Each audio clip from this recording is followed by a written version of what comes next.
The Railways of Crotoonia has been brought to you in part by...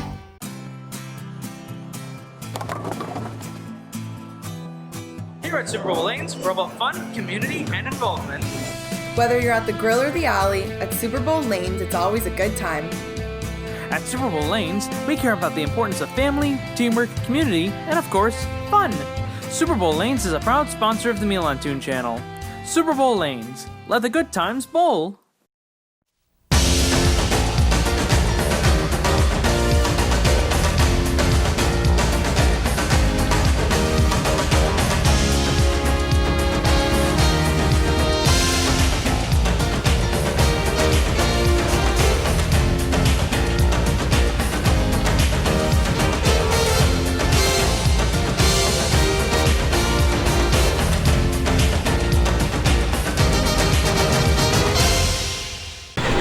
Early one morning, Harry was struggling to get some freight cars moved from a siding.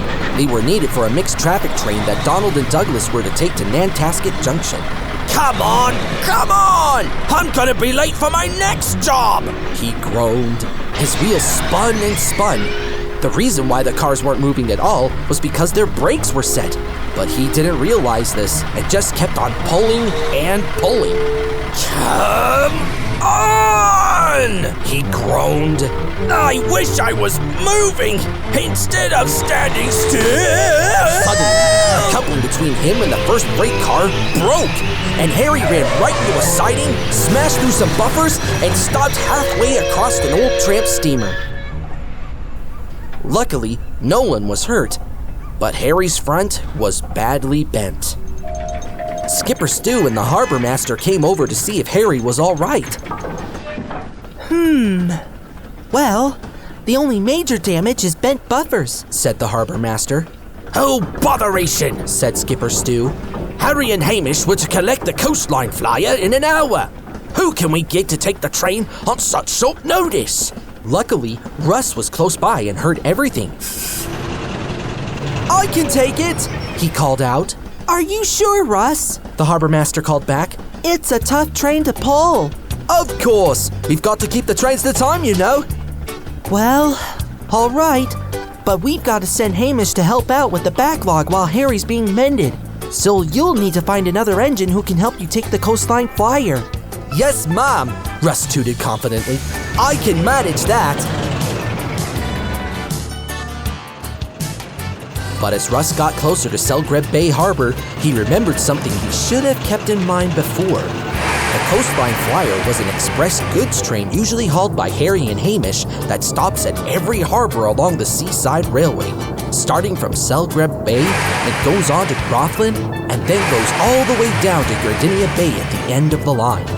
Russ was worried, but was sure that he could find someone at Selgreb Bay who'd be happy to lend a wheel, just in case the train was too heavy for him to pull alone.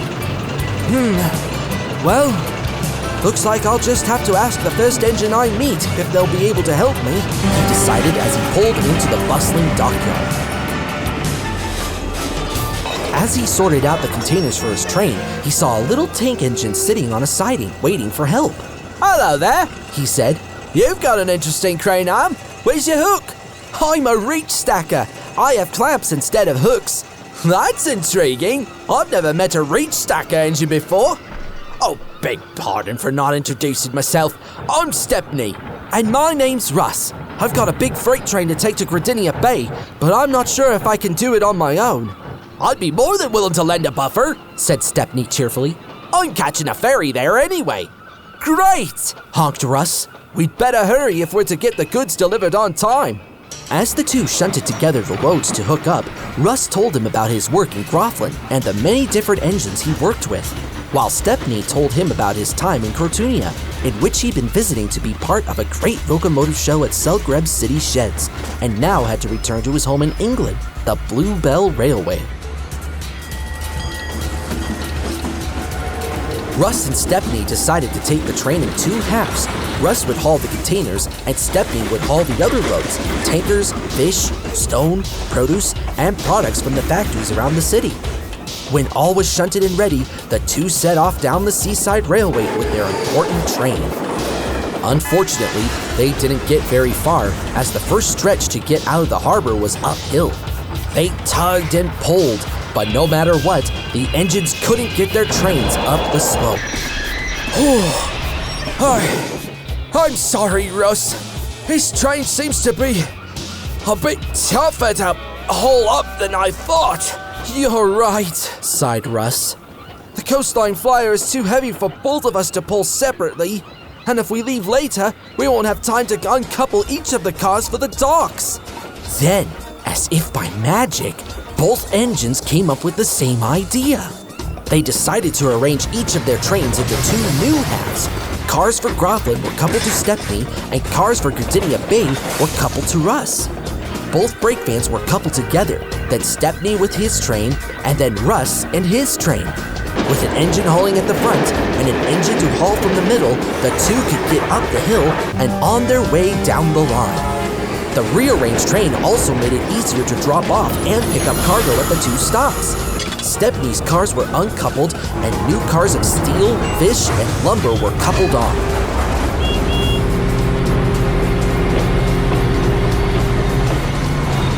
They made it to the docks just in time.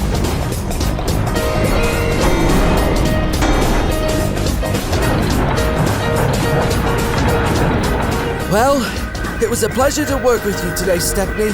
It's a pity you have to go home now.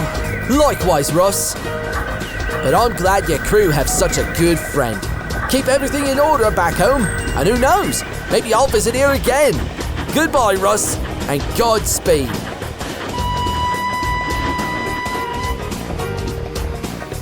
Russ then rolled home, confident, ready for bed, and glad he had found himself a new friend.